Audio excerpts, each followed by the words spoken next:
적이 박수를 쳤습니다. 자기 팀을 짓밟은 선수에게 1만 2천 명이 기립박수를 보냈습니다. 스포츠 역사상 유례없는 장면이 코스타리카의 작은 경기장에서 벌어졌습니다. BBC 수석 기자는 25년 경력 중 이런 장면은 처음이라고 했고, 남미 최대 스포츠 매체는 이 남자를 조명하며 한 줄을 썼습니다. 축구가 전쟁이라면 이 남자는 전쟁 후 적에게 경례한 유일한 군인이다. 25번의 파울, 발목을 정조준한 살인 태클, 피가 맺힌 정강이 90분 동안 전쟁터를 혼자 버텨낸 남자가 휘슬이 울리자 걸어간 곳은 자기 팀 벤치가 아니었습니다. 상대팀 관중석이었습니다. 분노와 슬픔으로 들끓는 1만 2천 명 앞에 서서 그는 깊이 고개를 숙였습니다. 그리고 경기장이 멈췄습니다. 그 남자의 이름은 손흥민. 복수 대신 존중을 택한 그날 밤, 남미 축구의 심장에서 벌어진 충격적인 전말을 지금 공개합니다.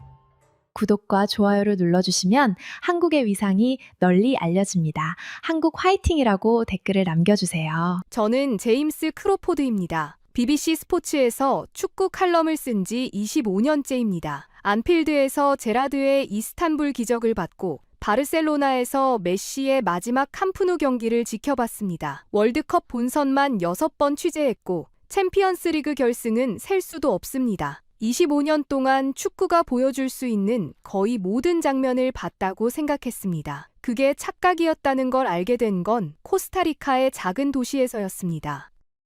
2026년 초 피파로부터 제안이 하나 들어왔습니다. 다큐멘터리 시리즈 스포츠맨십의 마지막 장 제작. 현대 축구에서 스포츠맨십이 사라지고 있다는 문제의식을 담은 프로젝트였습니다. 저는 솔직히 회의적이었습니다. 스포츠맨십이라 아름다운 단어지만 현실과는 거리가 멀었습니다. VR 판정에 심판을 에워싸는 선수들, 상대 부상에 경기를 멈추지 않는 팀들, SNS에서 상대 팬을 도발하는 스타 선수들. 매주 프리미어리그를 취재하면서 제가 본 건 신사의 스포츠가 아니라 승리 지상주의의 전쟁터였습니다. 그래도 제안을 받아들였습니다. 이유는 단순했습니다. 25년치 취재 노트를 뒤져보면 어딘가에 스포츠맨십의 흔적이 남아있을 거라고 생각했으니까요. 하지만 촬영에 들어가자 문제가 드러났습니다. 찾을 수가 없었습니다. 진짜 스포츠맨십, 아름다운 장면은 많았지만 대부분 계산된 퍼포먼스이거나 카메라를 의식한 제스처이거나 소속팀 PR팀이 기획한 이벤트였습니다. 저는 3달째 빈 원고를 들고 런던 사무실에 앉아 있었습니다. 그때 손흥민이라는 이름이 떠올랐습니다. 토트넘 시절부터 취재했던 선수, 매 경기 후 관중석을 향해 뛰어가 인사하던 남자, 상대 선수가 다치면 가장 먼저 달려가던 남자. 솔직히 말하면 저는 그걸 대수롭지 않게 봤습니다. 좋은 매너를 가진 아시아 선수, 그 정도의 인식이었습니다. 유럽 정상급 선수들이 가진 기질, 그러니까 큰 무대에서 터지는 광기와 투쟁심, 그런 것과는 다른 차원의 이야기라고 생각했습니다. 성실하고 예의 바른 건 알겠는데 그게 다큐멘터리의 마지막 장이 될 수 있을까? 그런 의심을 안고 있던 3월 중순, 소식 하나가 들려왔습니다. 콩카카프 챔피언스컵 16강, LAFC 소속 손흥민이 코스타리카 알라후엘렌세와 맞붙게 됐다는 소식이었습니다. 중남미 원정, 이건 유럽과 완전히 다른 세계입니다. 관중이 경기장 밖에서부터 상대팀 버스를 에워싸고 터널에서 침을 뱉고 경기 중에는 레이저 포인터를 쏩니다. 남미와 중미의 축구 문화는 열정이라는 단어로 포장되지만 현장에 가보면 전쟁이라는 단어가 더 정확합니다. 저는 결심했습니다. 코스타리카로 가자. 손흥민이 이 전쟁터에서 어떤 모습을 보여주는지 직접 보자. 카메라 앞에서의 미소가 진짜인지, 계산된 이미지인지, 그걸 확인하면 다큐의 방향이 잡힐 거라고 생각했습니다. 런던 히드로 공항에서 산호세행 비행기에 올랐습니다. 14시간의 비행, 창밖으로 대서양이 펼쳐졌고 저는 노트북을 열어 손흥민의 커리어 데이터를 정리하기 시작했습니다. 그때까지만 해도 저는 몰랐습니다. 코스타리카에서 제가 목격할 장면이 25년 커리어 전체를 관통하는 단 하나의 답이 될 거라는 것을, 그리고 그 답은 데이터가 아니라 경기가 끝난 후 한 남자의 발걸음에서 나올 거라는 것을. 산호세 후안 산타마리아 공항에 내린 건 경기 이틀 전이었습니다. 3월에 코스타리카는 습했습니다. 공항 문을 나서자 열대 특유의 무거운 공기가 폐를 채웠고 셔츠가 순식간에 등에 달라붙었습니다. 택시를 타고 시내로 향하는 길에 알라후엘렌세 깃발이 보이기 시작했습니다. 가게 창문에, 오토바이 뒤에, 아파트 발코니에, 이 도시 전체가 하나의 깃발 아래 있었습니다. 기사에게 물었습니다. 이번 경기 큰 경기입니까? 기사가 백미러로 저를 보며 웃었습니다. 큰 경기가 아닙니다, 선생님. 전쟁입니다. 호텔 로비에서 노트북을 펴고 기사를 정리하고 있는데 누군가 제 옆 소파에 앉았습니다. 검은색 가죽 재킷에 슬릭백 머리, 턱에 이틀치 수염, ESPN 디폴트 로고가 박힌 아이디 카드를 목에 걸고 있었습니다. 크로포드 아닌가? 스페인어 억양이 강한 영어였습니다. 디에고 모랄레스, ESPN. 저는 그 이름을 알고 있었습니다. 남미 축구 저널리즘의 대부, 아르헨티나 2부 리그 출신으로 선수 생활을 접고 기자로 전환한 뒤 22년간 남미 축구를 지배해온 칼럼니스트. 그의 칼럼은 감독의 해임을 결정하고 선수의 이적을 좌우한다는 말이 나올 정도였습니다. 모랄레스가 바 쪽으로 고개를 까딱했습니다. 한잔하지. 바에 나란히 앉았습니다. 그가 맥주를 시키며 물었습니다. 뭐 때문에 여기까지 왔나? BBC가 콩카카프 16강을 취재할 일은 없을 텐데. 저는 솔직하게 말했습니다. 손흥민 때문입니다. 피파 다큐멘터리 프로젝트가 있어서. 모랄레스가 맥주잔을 내려놓으며 웃었습니다. 코웃음에 가까운 웃음이었습니다. 손흥민, 좋은 선수지. 빠르고 골도 잘 넣어. 그가 맥주를 한 모금 마시며 말을 이었습니다. 근데 스포츠맨십 그걸로 다큐를 찍겠다고? 그가 몸을 돌려 저를 정면으로 봤습니다. 크로포드, 자네는 프리미어리그만 너무 오래 본 거야. 영국 축구는 뭐든 포장하잖아. 페어플레이, 리스펙트, 캠페인. 경기장에 현수막 걸어놓고 악수하면 스포츠맨십인가? 그가 손가락으로 바 테이블을 톡톡 두드렸습니다. 축구는 신사의 스포츠가 아니야, 크로포드. 전쟁이야. 남미에서는 그걸 숨기지 않을 뿐이지. 상대가 다치면 축하하고 이기면 울부짖고 지면 경기장을 뒤집어 엎어. 그게 축구의 진짜 얼굴이야. 저는 반박하지 않았습니다. 완전히 틀린 말은 아니었으니까요. 그리고 말이지. 모랄레스가 목소리를 낮췄습니다. 손흥민이 중남미 원정이 처음이지? 여기가 어떤 곳인지 모르는 거야. 토트넘에서 영국 팬들한테 손 흔들어주면 박수 받겠지. 근데 여기서 웃으면 지는 거야. 친절하면 약한 거야. 상대 관중석에 다가가는 순간 침이 날아와. 그가 재킷 안주머니에서 담배를 꺼내 물었습니다. 내가 20년 동안 남미 축구를 봤어. 중남미 원정에서 살아남은 아시아 선수를 본 적이 없어. 체격도 안 되고 거친 플레이에 대응도 못하고 기술은 인정해. 근데 여기선 기술만으로 안 돼. 기질이 필요해. 그가 담배 연기를 내뿜으며 덧붙였습니다. 아시아 선수에게 그 기질을 기대하는 건 미안하지만 무리야. 저는 맥주잔을 내려놓으며 물었습니다. 그럼 당신은 내일 뭘 취재하러 온 겁니까? 모랄레스가 씩 웃었습니다. 난 알라후엘렌세 팬이 손흥민을 어떻게 먹어치우는지 보러 온 거야. 중남미 축구의 세례라고 해두지. 좋은 기사가 될 거야. 그가 맥주를 들어 제 잔에 부딪혔습니다. 자네 다큐에도 쓸만한 장면이 나올 거야. 스포츠맨십이 산산조각 나는 장면. 저는 잔을 들어 마셨지만 아무 말도 하지 않았습니다. 불쾌했냐고요? 솔직히 저도 반쯤은 같은 생각이었으니까요. 손흥민의 미소가 이 전쟁터에서도 유지될 수 있을까? 확신이 없었습니다. 호텔방으로 올라와 창밖을 내다봤습니다. 산호세의 밤거리에서 축구 응원가가 울려 퍼지고 있었습니다. 내일이면 이 도시의 모든 에너지가 경기장 하나에 집중될 겁니다. 저는 노트에 한 줄을 적었습니다. 모텔레스의 말이 맞을 수도 있다. 하지만 틀리기를 바란다. 그때까지만 해도 저는 몰랐습니다. 모랄레스가 틀리는 정도가 아니라 22년 경력 전체가 뒤집히는 밤이 올 거라는 것을. 경기 당일 알라후 엘렌세 홈구장 에스타디오 알레한드로 몰레라 스토르크에 도착한 건 킥오프 2시간 전이었습니다. 이미 경기장 주변은 인파로 뒤덮여 있었습니다. 붉은색 유니폼을 입은 팬들이 북을 치고 나팔을 불고 연막탄 연기 사이로 노래를 부르고 있었습니다. 경기장 담장에는 스페인어로 거대한 글씨가 적혀 있었습니다. 아키노 살레스 비보, 여기서 살아서 나가지 못한다. 저는 그 문구를 카메라에 담았습니다.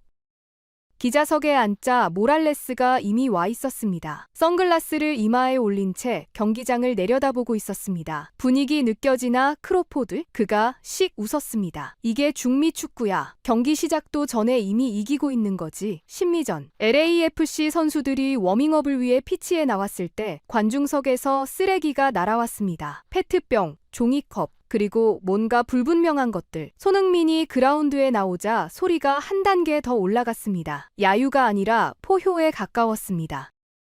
킥오프 휘슬이 울렸습니다. 3분, 첫 번째 파울이 왔습니다. 손흥민이 공을 잡자마자 알라후엘렌세 수비수가 뒤에서 정강이를 걷어찼습니다. 심판이 호루라기를 불었지만 카드는 나오지 않았습니다. 손흥민이 일어나 흙을 털었습니다. 아무런 항의도 없었습니다. 저는 노트에 적었습니다. 파울 1, 11분, 파울 2, 터치라인을 따라 드리블하던 손흥민의 발목을 측면에서 걸었습니다. 18분, 파울 3, 이번에는 등 뒤에서 밀쳤습니다. 손흥민이 잔디에 얼굴을 박았습니다. 일어나서 심판을 받지만 역시 카드는 없었습니다.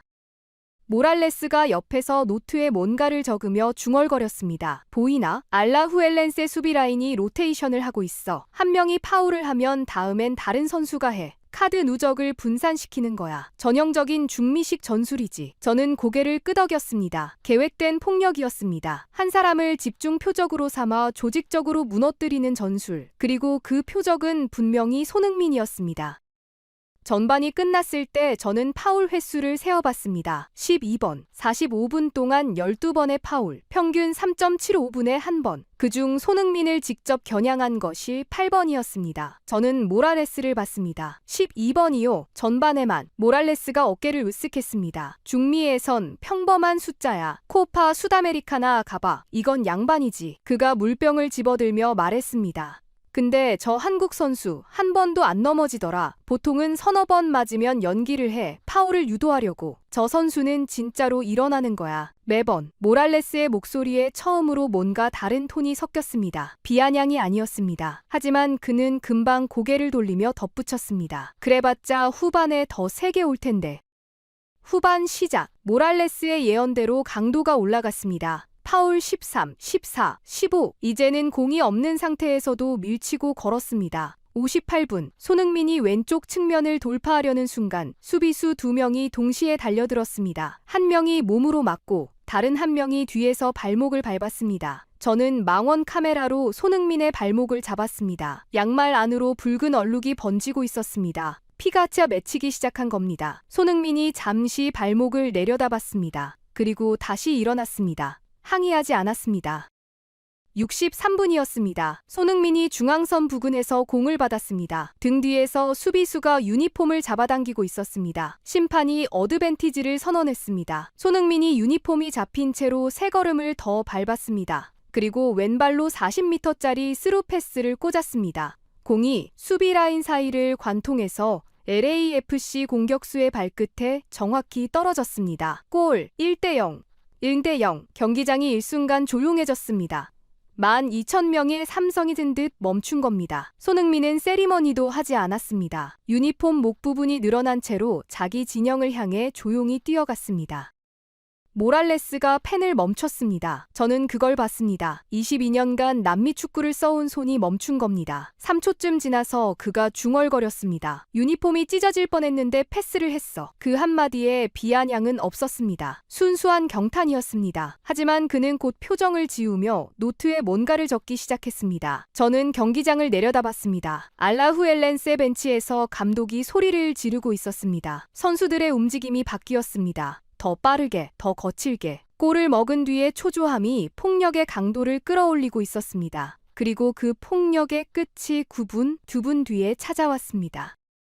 72분, 파울 19. 손흥민이 페널티 박스 근처에서 공을 받으려는 순간 알라후엘렌세의 에르난데스 주장이 정면으로 돌진했습니다. 공이 아니라 사람을 향한 돌진이었습니다. 어깨가 손흥민의 가슴에 정확히 꽂혔고 손흥민이 뒤로 넘어지며 광고판에 부딪혔습니다. 등이 철제 프레임에 찍히는 소리가 기자석까지 들렸습니다. 저는 숨을 멈췄습니다. 손흥민이 바닥에 엎드린 채 움직이지 않았습니다. 3초, 5초, 7초. LAFC 동료들이 달려왔습니다. 그제야 손흥민이 천천히 일어났습니다.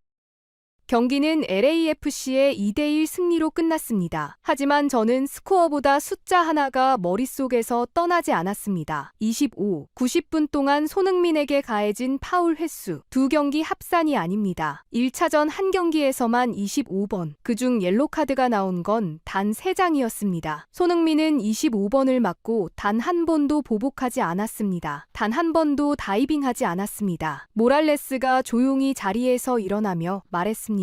내일 2차전이 남았어. 오늘은 서곡이야. 그의 목소리에 아까의 비아냥은 없었습니다. 하지만 인정도 없었습니다. 아직은. 경기가 끝나고 기자석 뒤편 복도에서 모럴레스와 마주쳤습니다. 그가 담배를 물고 벽에 기대어 서 있었습니다. 저는 먼저 말을 꺼냈습니다. 20번이 모랄레스, 한 경기에 25번의 파울, 그리고 보복제로. 이걸 어떻게 보십니까? 모랄레스가 담배 연기를 내뿜으며 어깨를 으쓱했습니다. 인상적이지. 인정해. 근데 크로포드, 참는 것과 강한 것은 달라. 맞고도 안 넘어지는 건 체력이야. 맞고도 안 때리는 건 성격이야. 그게 위대한 선수의 조건인가? 난 모르겠어.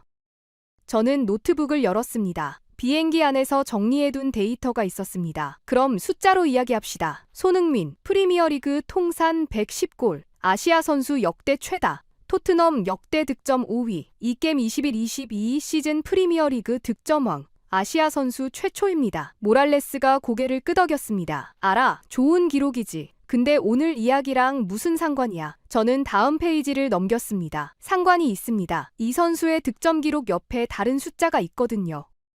프리미어리그 8시즌 동안 손흥민이 받은 레드카드 몇 장인지 아십니까? 모랄레스가 대답하지 않았습니다. 한 장입니다. 그것도 안드레 고메스 부상 사고 때 받은 건데 이후 취소됐습니다. 실질적으로 제로입니다. 모랄레스가 담배를 한 대 더 꺼내 물었습니다. 그건 그냥 조심스러운 선수라는 뜻이지. 메시도 레드카드 거의 없어. 저는 고개를 끄덕였습니다. 맞습니다. 메시도 적습니다. 그런데 메시가 한 경기에 25번 파울을 당한 적이 있습니까? 모랄레스의 손이 멈췄습니다. 라이터를 켜려던 엄지가 움직이지 않았습니다. 저는 멈추지 않았습니다. 하나 더 있습니다. 2020년 푸스카스상. 피파 올해의 골. 번리전에서 자기 진영 페널티 박스부터 70m를 혼자 돌파해서 넣은 골입니다. 그해 발롱도르 후보에도 올랐습니다. 아시아 선수로는 역대 최고 순위였죠. 모랄레스가 끼어들었습니다. 발롱도르? 몇 위였는데? 22위입니다. 모랄레스가 비웃으려다 말았습니다. 22위가 대수냐는 말이 나오려는 찰나 제가 먼저 말했습니다. 아시아 48개국, 인구 45억 명. 그 대륙에서 발롱도르 후보에 오른 선수가 역사상 몇 명인지 아십니까? 모랄레스가 대답하지 않았습니다. 손흥민 한 명입니다. 복도에 침묵이 내렸습니다. 모랄레스가 천천히 라이터를 켰습니다. 불꽃이 그의 얼굴을 잠깐 비췄습니다. 프리미어리그 역사상 한 시즌 최다 피파울 선수 기록이 있습니다. 손흥민은 매 시즌 상위권입니다. 이 선수는 늘 표적이었습니다. 그런데 보복한 적이 없습니다. 한 번도. 모랄레스가 마침내 라이터를 켜며 말했습니다. 크로포드, 그건 프리미어리그 이야기야. 영국은 심판이 보호해주잖아. VAR도 있고. 여기는 중미야. 심판이 보호 안 해줘. 오늘 봤잖아. 25번 파울의 카드 3장. 이 환경에서 참는 건 다른 차원의 문제야. 저는 속으로 놀랐습니다. 모랄레스가 스스로 제 논점을 강화해 준 겁니다. 심판의 보호 없이 25번을 맞고도 보복하지 않았다. 그게 바로 제가 하고 싶었던 말이었습니다. 맞습니다. 제가 말했습니다. 당신 말이 맞아요. 여기는 프리미어리그가 아닙니다. 심판도 보호해주지 않았고 관중은 적대적이었고 파울은 조직적이었습니다. 그런데 이 선수는 참은 게 아닙니다. 모랄레스가 눈을 가늘게 떴습니다. 참은 게 아니라고? 네, 참았으면 경기력이 떨어졌을 겁니다. 분노를 억누르는데 에너지를 쓰니까. 그런데 오늘 손흥민의 경기 스탯을 보셨습니까? 어시스트 1, 키패스, 드리블 성공률 78%, 25번을 맞으면서 시즌 최고 수준의 퍼포먼스를 냈습니다. 이건 참는 게 아닙니다. 완전히 다른 회로로 작동하는 겁니다. 그때 복도 끝에서 누군가 다가왔습니다. 작은 체구에 낡은 프레스 조끼를 입은 남자. 목에 건 아이디에는 카를로스 레포스, 디폴츠 CR이라고 적혀 있었습니다. 카를로스 레에스, 코스타리카 현지 스포츠 기자이자 알라후엘렌세 팬 30년 차. 그가 스페인어로 말을 걸어왔고 모럴레스가 통역해 주었습니다. 이 기자가 물어보고 싶은 게 있대. 카를로스가 저를 보며 천천히 말했습니다. 모랄레스가 옮겼습니다. 관중석에서 봤는데 손흥민이 파울을 당할 때마다 우리 팬들이 환호했다고. 정강이에 피가 맺혔을 때 박수까지 쳤다고. 카를로스의 눈이 붉어져 있었습니다. 그런데 저 선수는 관중석을 한 번도 노려보지 않았다고. 자기가 30년간 이 경기장에서 수백 명의 상대 선수를 봤는데 관중석을 노려보지 않은 선수는 처음이래. 모랄레스가 통역을 마치고 저를 봤습니다. 아무 말도 덧붙이지 않았습니다. 모랄레스가 담배를 바닥에 비벼끄며 말했습니다. 흥미로운 해석이군. 근데 크로포드, 한 가지 빠진 게 있어. 그가 저를 똑바로 봤습니다. 이 차전이 남았어. 오늘은 원정이었어. 내일은 홈이야. LAFC 홈에서 치르는 이 차전. 환경이 바뀌면 사람도 바뀌어. 적의 영토에서 참는 것과 자기 영토에서 참는 건 달라. 홈에서는 보복해도 팬이 지지해주거든. 내일 한번 보자고. 모랄레스가 등을 돌리며 복도를 걸어갔습니다. 저는 혼자 남아 노트를 봤습니다. 모랄레스의 말에는 일리가 있었습니다. 원정에서의 인내와 홈에서의 인내는 다릅니다. 홈 관중이 보복을 원할 때 분노를 참을 수 있을까? 그리고 그때까지만 해도 저는 몰랐습니다. 이 차전에서 벌어질 일이 인내의 문제가 아니라는 것을. 그것은 인내를 넘어선 무엇. 제가 25년간 찾아 헤맨 그 단어의 진짜 의미가 드러나는 밤이 될 거라는 것을. 이 차전, LAFC 홈구장, 뱅크 오브 캘리포니아 스타디움, 로스앤젤레스의 밤 공기는 코스타리카와 달랐습니다. 건조하고 서늘했습니다. 경기장 조명이 잔디를 나처럼 밝히고 있었고 관중석에는 LAFC의 검은색과 금색 깃발이 물결치고 있었습니다. 홈이었습니다. 하지만 원정석도 가득 차 있었습니다. 알라후 엘렐렌세 팬 약 2,000명이 코스타리카에서 날아온 겁니다. 그들의 붉은 깃발 사이로 스페인어 응원가가 터져나오고 있었습니다. 기자석에 앉자 모랄레스가 자리를 잡고 있었습니다. 홈이라고 편할 거라고 생각하지 마, 크로포드. 저 2,000명이면 충분해. 전쟁은 숫자가 아니라 의지로 하는 거야. 킥오프 1차전의 학습 효과가 즉시 나타났습니다. 알라후엘렌세 선수들이 더 빠르게, 더 정확하게 손흥민을 찾아냈습니다. 1차전에서는 공을 가진 상태에서 파울을 했다면 2차전에서는 공을 받기 전에 차단했습니다. 4분 등 뒤에서 어깨 충돌, 9분 무릎 뒤를 걷어차기, 12분 점프하는 순간 허리를 밀어 공중에서 균형을 잃게 만들기. 모랄레스가 조용히 말했습니다. 1차전보다 수법이 정교해졌어. 카드를 안 받는 선에서 최대한 아프게 하는 거야. 감독이 비디오를 돌려봤을 거야. 저는 다시 파울을 세기 시작했습니다. 전반 27분, 손흥민이 왼쪽 측면에서 안으로 커팅하며 슈팅 자세를 잡았습니다. 그 순간 알라후엘렌세 수비수가 뒤에서 슬라이딩 태클을 넣었습니다. 스파이크가 손흥민의 오른쪽 발목을 정면으로 찍었습니다. 공은 이미 손흥민의 발을 떠난 뒤였습니다. 볼이 아니라 사람만 노린 태클. 경기장에 날카로운 혼 소리가 울렸습니다. 손흥민이 바닥에 쓰러지며 발목을 감싸쥐었습니다. 저는 망원 카메라를 당겼습니다. 손흥민의 얼굴이 클로즈업 됐습니다. 이를 악물고 있었습니다. 눈이 젖어 있었습니다. 고통 때문인지 분노 때문인지 구분이 되지 않았습니다. 의료진이 들어왔습니다. 스프레이를 뿌리고 테이핑을 감았습니다. 손흥민이 일어나려다 발목에 체중을 싣는 순간 얼굴을 찡그렸습니다. 하지만 일어났습니다. 교체를 거부하는 손짓을 벤치를 향해 했습니다. 모랄레스가 중얼거렸습니다. 발목이 갔을 수도 있어. 근데 안 나가네. LAFC 홈 관중이 들끓기 시작했습니다. 레드카드, 심판에 대한 야유가 쏟아졌습니다. 결과는 옐로카드 하나. 관중석에서 페트병이 날아왔습니다. 이번에는 LAFC 팬들이 알라후 엘렌세 선수를 향해 던진 겁니다. 37분, 그 일이 벌어졌습니다. 손흥민이 절뚝거리면서 중앙으로 올라왔습니다. 왼쪽 측면에서 크로스가 올라왔고 손흥민이 페널티 박스 경계선에서 공을 받았습니다. 오른발은 쓸 수 없었습니다. 왼발 하나로 트래핑하고 몸을 돌리고 슈팅까지 한 동작으로 연결했습니다. 공이 골키퍼 손끝을 스치며 왼쪽 구석에 꽂혔습니다. 골! 경기장이 폭발했습니다. 22,000명이 동시에 일어나 쏜! 외쳤습니다. 손흥민이 코너 플래그를 향해 달려갔습니다. 절뚝거리면서 발목에서 피가 배어나오고 있었지만 그는 웃고 있었습니다. 저는 그 순간 셔터를 미친 듯이 눌렀습니다. 원정석이 조용해졌습니다. 2,000명의 알라후엘렌세 팬들 사이로 동요가 퍼지는 게 보였습니다. 모랄레스가 원정석을 바라보며 말했습니다. 저 팬들 표정 보여? 분노가 아니야. 당혹감이야. 자기네 팀이 90분 내내 패고 있는 선수가 골을 넣었어. 부러진 발로. 그가 고개를 천천히 저었습니다. 이건 시나리오에 없는 전개야. 알라후엘렌세 벤치에서 감독이 선수들을 불러 모았습니다. 손짓이 격해졌습니다. 전반 남은 8분 동안 파울이 3번 더 들어왔습니다. 참을수록 더 세게 때리는 구조. 이 악순환이 후반에 폭발할 거라는 건 누구나 예감할 수 있었습니다.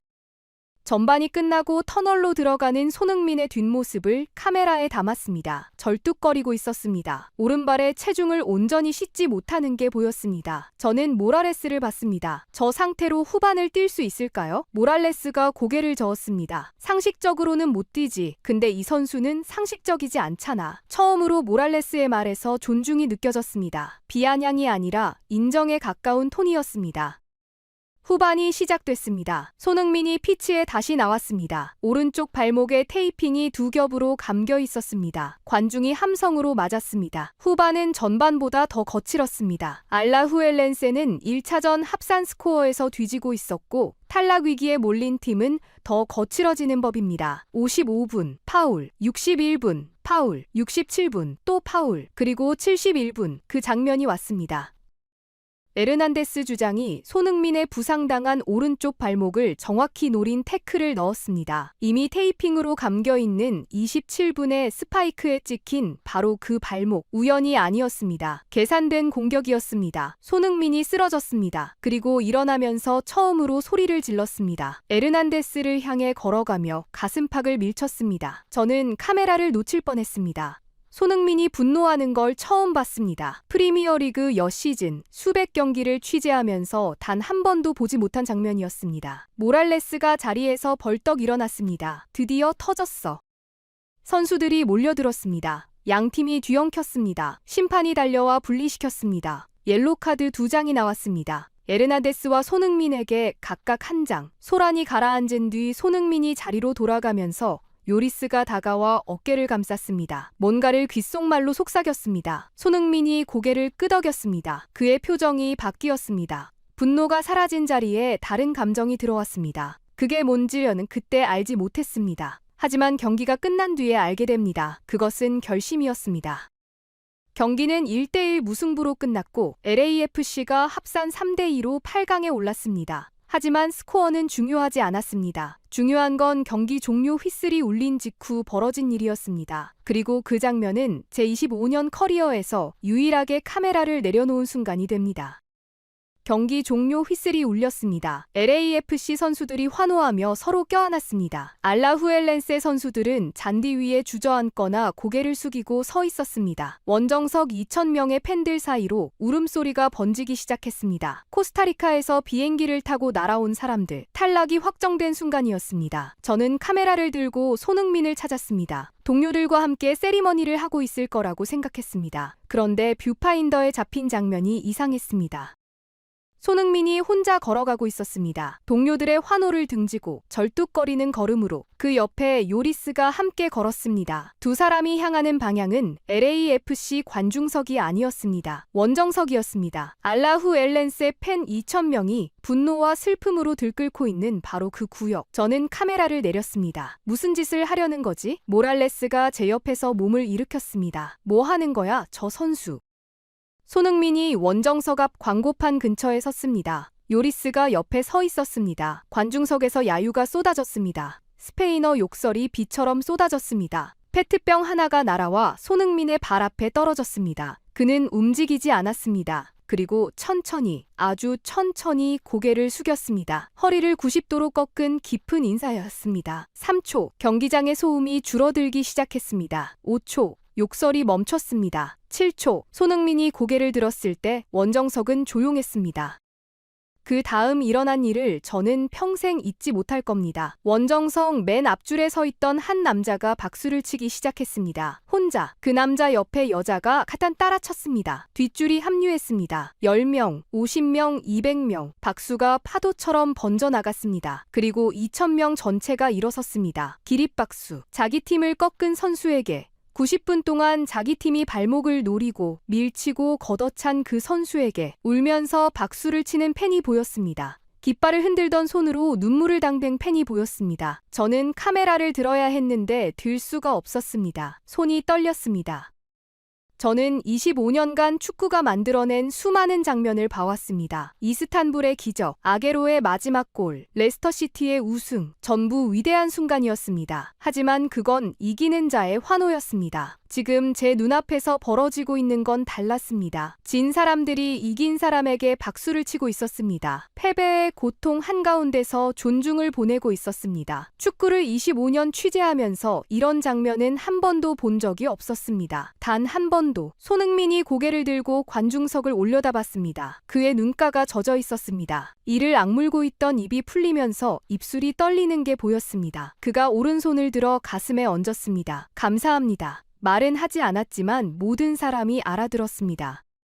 모랄레스가 아무 말도 하지 않았습니다. 저는 그를 돌아봤습니다. 그가 선글라스를 벗고 있었습니다. 눈이 붉어져 있었습니다. 22년간 남미 축구를 전쟁이라고 써온 남자의 눈이 젖어 있었습니다. 그는 저를 보지 않았습니다. 경기장을 응시한 채 한마디도 하지 않았습니다.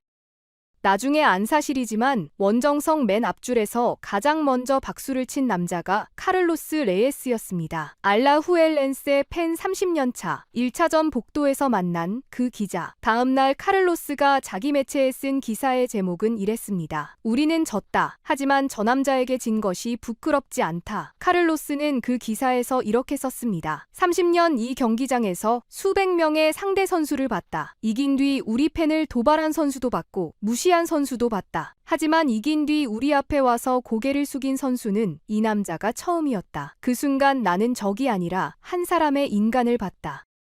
카를로스를 다음 날 호텔 로비에서 다시 만났습니다. 그가 말해준 관중석 안쪽 이야기는 이랬습니다. 손흥민이 걸어올 때 옆에 있던 남자가 페트병을 집어들었어요. 던지려고 했죠. 근데 손흥민이 고개를 숙이는 순간 그 남자 손에서 페트병이 떨어졌어요. 자기도 모르게 놓은 거예요. 카를로스의 목소리가 갈라졌습니다. 제 딸이 옆에 있었어요. 12살이에요. 딸이 저한테 물었어요. 아빠, 저 아저씨는 왜 우리한테 인사해? 우리가 저 아저씨를 그렇게 미워했는데. 카를로스가 눈을 닦았습니다. 저는 대답을 못했어요. 30년간 축구를 보면서 딸에게 대답을 못한 건 그날이 처음이었습니다. 저는 기자석에 앉아 한참 동안 빈 경기장을 바라봤습니다. 조명이 하나씩 꺼지고 있었습니다. 잔디 위에 경기의 흔적들이 남아 있었습니다. 스프레이 자국, 테이핑 조각, 페트병 몇 개. 25년간 찾아 헤맸던 스포츠맨십의 마지막 장. 그게 여기 있었습니다. 화려한 트로피 시상식이 아니라 부상당한 발목으로 절뚝거리며 적의 관중석 앞에 선 한 남자의 등에 있었습니다. 그날 밤의 이야기는 거기서 끝나지 않았습니다. 기립박수가 끝나고 손흥민이 터널로 돌아가려는 순간 누군가가 뒤에서 그의 어깨를 잡았습니다. 에르난데스였습니다. 알라후엘렌스의 주장. 71분에 손흥민의 부상당한 발목을 정확히 노려 태클을 넣었던 바로 그 남자. 경기 중 가슴팍을 밀쳐 옐로 카드를 받게 만든 바로 그 남자. 저는 반사적으로 카메라를 들었습니다. 충돌이 벌어지나 싶었습니다. 에르난데스가 손흥민 앞에 섰습니다. 키가 손흥민보다 반 뼘은 더 컸습니다. 경기 중에는 그 체격으로 손흥민을 짓눌렀던 남자. 그가 유니폼을 벗었습니다. 땀에 젖은 붉은색 유니폼을 양손으로 접어 손흥민에게 내밀었습니다. 그리고 스페인어로 말했습니다. 나중에 통역을 통해 들은 그 말은 이랬습니다. 오늘 당신과 싸운 게 아니라 당신에게 배웠습니다. 당신 같은 선수를 상대한 건 처음입니다. 손흥민이 윤인이 유니폼을 받아들었습니다. 그리고 자기 유니폼도 벗어 건넸습니다. 두 사람이 포옹했습니다. 90분 전에는 서로의 가슴을 밀쳤던 두 팔이 서로의 등을 감쌌습니다. 저는 셔터를 눌렀습니다. 이번에는 손이 떨리지 않았습니다. 이 장면이 무엇인지 알았으니까요. 이건 화해가 아니었습니다. 항복이었습니다. 90분 동안 한 남자를 부수려 했던 사람이 그 남자의 태도 앞에 무릎을 꿇은 겁니다. 에르난데스가 돌아서며 눈을 닦는 게 보였습니다. 알라후엘렌스의 다른 선수 2명도 다가와 손흥민과 악수를 했습니다. 한 명은 경기 중 12분을 손흥민의 정강이를 걷어찬 수비수였습니다.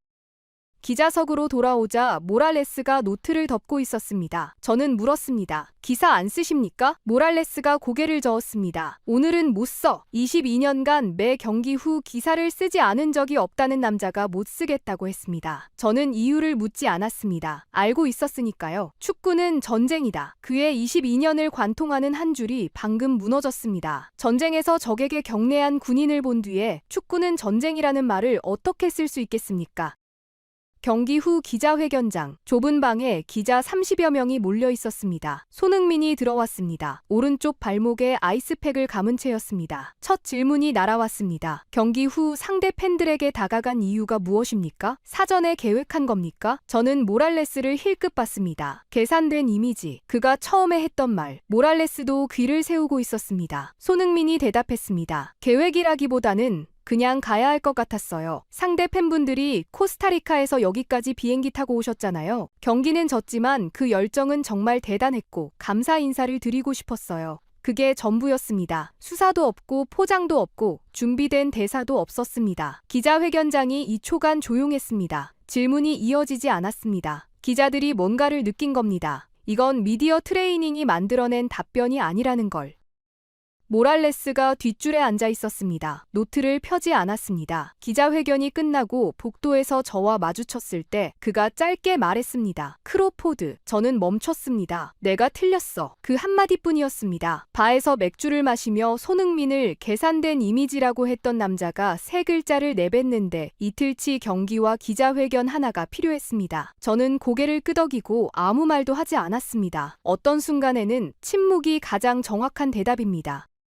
다음 날 아침 뉴스가 터졌습니다. 남미 최대 스포츠 매체 풋볼 센트럴 아메리카가 손흥민의 경기 후 인사 장면을 메인 기사로 다뤘습니다. 제목은 이랬습니다. 축구가 전쟁이라면 이 남자는 전쟁 후 적에게 경례한 유일한 구인이다. ESPN 디폴츠가 후속 보도를 냈습니다. 멕시코, 콜롬비아, 아르헨티나 매체들이 줄줄이 기사를 올렸습니다. 영상 클립은 24시간 만에 조회수 800만을 넘겼습니다. 한국 매체가 보도하기 전에 남미가 먼저 들끓은 겁니다. 한국인이 시킨 것도 아니고 한국 정부가 홍보한 것도 아닙니다. 남미 사람들이 스스로 감동받아서 자발적으로 퍼뜨린 겁니다.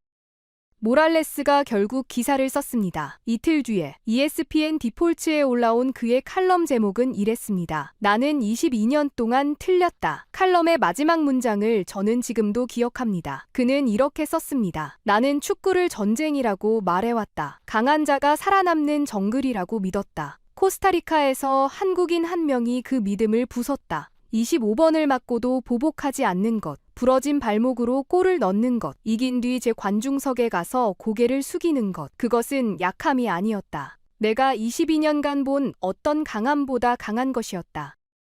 저는 그 칼럼을 호텔방에서 읽으며 노트북을 열었습니다. 다큐멘터리의 마지막 장, 3달 동안 빈 원고로 남아있던 그 페이지에 드디어 첫 문장을 적었습니다. 스포츠맨십은 죽지 않았다. 그리고 다음 문장이 자연스럽게 흘러나왔습니다. 그것은 이기는 것보다 어렵기 때문에 보이지 않았을 뿐이다. 로스앤젤레스를 떠나기 전날 밤, 저는 호텔 옥상에 올라갔습니다. LA의 야경이 발 아래 펼쳐져 있었습니다. 할리우드 사인이 먼 언덕 위에 희미하게 보였고 고속도로 위로 자동차 불빛이 강물처럼 흘러가고 있었습니다. 따뜻한 밤이었습니다. 저는 난간에 기대어 맥주를 마시며 지난 며칠을 되짚었습니다. 25위였습니다. 축구를 글로 써온 시간. 그 25년 동안 저는 위대한 선수의 조건을 골, 트로피, 기록으로 측정해왔습니다. 메시가 위대한 건 발롱도르 8개 때문이고 호날두가 위대한 건 챔피언스 리그 5회 우승 때문이라고 썼습니다. 틀린 말은 아닙니다. 하지만 완전한 말도 아니었습니다. 코스타리카의 그 작은 경기장에서 저는 숫자로 측정할 수 없는 것을 봤습니다. 25번을 맞고도 보복하지 않는 것, 부러진 발목으로 골을 넣는 것, 그리고 이긴 뒤 적의 관중석 앞에 서서 고개를 숙이는 것. 이것을 뭐라고 불러야 합니까? 스포츠맨십, 페어플레이? 그런 단어들로는 부족했습니다. 저는 며칠 동안 정확한 단어를 찾지 못했습니다. 그러다 카를로스가 해준 말이 떠올랐습니다. 딸이 물었다고요. 아빠, 저 아저씨는 왜 우리한테 인사해? 우리가 저 아저씨를 그렇게 미워했는데 12살 아이의 질문에 답이 있었습니다. 미워하는 사람에게 인사하는 것, 그건 매너가 아닙니다. 품격입니다. 런던으로 돌아오는 비행기 안에서 저는 다큐멘터리 내레이션 원고를 완성했습니다. 마지막 문단에 이렇게 적었습니다. 현대 축구는 승리를 숭배합니다. 이기는 자가 역사를 쓰고 지는 자는 잊힙니다. 그 세계에서 스포츠맨십은 패배자의 변명처럼 들릴 때가 있습니다. 하지만 2020년 3월 코스타리카와 로스앤젤레스에서 한국인 한 명이 증명했습니다. 진정한 강자는 주먹을 쥘 수 있는 순간에 손을 내미는 사람이라는 것을. 손흥민이라는 이름 석자가 증명한 건 축구 실력이 아니었습니다. 한국인의 품격이었습니다. 25번을 맞아도 무너지지 않는 단단함. 이기고 나서 적에게 다가가는 너그러움. 그리고 그 모든 것을 아무렇지 않게 해내는 자연스러움.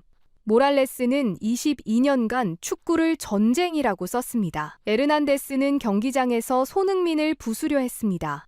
카를로스의 팬들은 욕설과 페트병을 던졌습니다. 그 모든 적대가 한 사람의 인사 앞에 무너졌습니다. 복수 대신 존중을 택한 그 한 걸음인 2,000명의 마음을 돌렸습니다. 그리고 이 이야기에서 가장 중요한 점은 이겁니다. 이걸 한국이 시킨 게 아니라는 겁니다. 한국 정부가 기획한 것도 아니고 소속팀 PR팀이 연출한 것도 아닙니다. 남미의 기자들이, 코스타리카의 팬들이, ESPN의 칼럼니스트가 스스로 감동받아서 자발적으로 세계에 알린 겁니다. 그게 진짜 국격입니다. 누가 시켜서 하는 게 아니라 한 사람의 행동이 나라 전체의 이미지를 바꿔버리는 것. 손흥민은 그날 밤 한국이라는 나라의 품격을 혼자 둘 어깨에 지고 걸어갔습니다. 절뚝거리면서. 이 이야기가 더 많은 분들에게 전해지길 바랍니다. 한국인이 해외에서 어떤 모습으로 기억되고 있는지, 한 사람의 품격이 어떻게 나라의 품격이 되는지 이 이야기를 널리 공유해주세요. 구독과 지금까지 좋아요, 감동 그리고 라이프였습니다. 댓글로 대한민국 감사합니다. 파이팅 한번 부탁드립니다.